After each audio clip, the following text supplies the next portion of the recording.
मैं आप लोगों से आज ऐसी बात शेयर करने जा रही हूँ जो परमेश्वर के दूतों ने मुझसे बात की थी। और ये कोई छोटी मोटी बात नहीं है, ये ऐसी बात है जिसके द्वारा हम सबकी आंखें खुलेंगी। और शायद आप सबको लगता होगा कि मैं रैप्चर और प्रभु के आने की बातें इतनी सारी क्यों करती हूँ। तो उसका रीज़न ये है कि एक दिन जब मैं सोई हुई थी तो मैंने अचानक से एक विज़न देखा। उस विज़न के दौरान मैंने आकाश को खुला हुआ देखा और प्रभु की तुरही की आवाज़ आई। और तुरही की आवाज़ वो बहुत ज़ोर से थी। जब मैंने वो तुरही की आवाज़ सुनी मैं डर गई और अचानक से अपने घुटनों पर आ गई और पापों का पश्चाताप करने लगी और ज़ोर ज़ोर से रोने लगी कि मैं रह ना जाऊँ।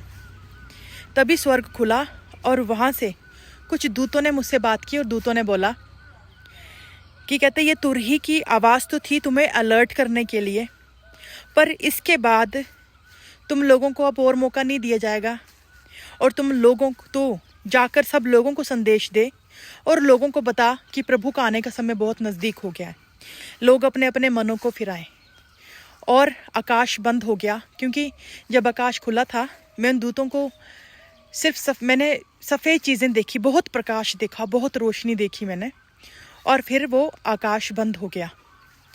उसके बाद मेरे जी में जी आया। जब मुझे ये सब दिख रहा था तो मैं बहुत डर गई, बहुत ज़्यादा। मैं कुछ समय के लिए मैं डरी रही और मैं सो नहीं पा रही थी, है ना। मैं उसके बाद बिल्कुल आंखें बंद नहीं कर पा रही थी, क्योंकि एक बहुत भयानक चीज़ थी और मुझे ऐसा लग रहा था कि कहीं मैं समय खो ना दूँ और आप लोगों को बताना ज़रूरी है।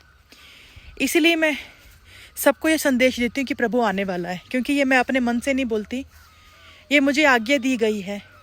स्वर्ग के द्वारा मुझे बोला गया है कि मैं इन चीज़ों के बारे में आप सबको बताऊं। तो प्लीज़ आप सभी भी अपने अपने मनों को फिराएं और हम सब अपने घुटनों पर आएं। चाहे आप हैं चाहे मैं हूं। प्रभु के उस आने वाले दिन के बारे में मुझे तो नहीं पता कि प्रभु ने कब आना है, पर उसका आना नज़दीक है और निकट है।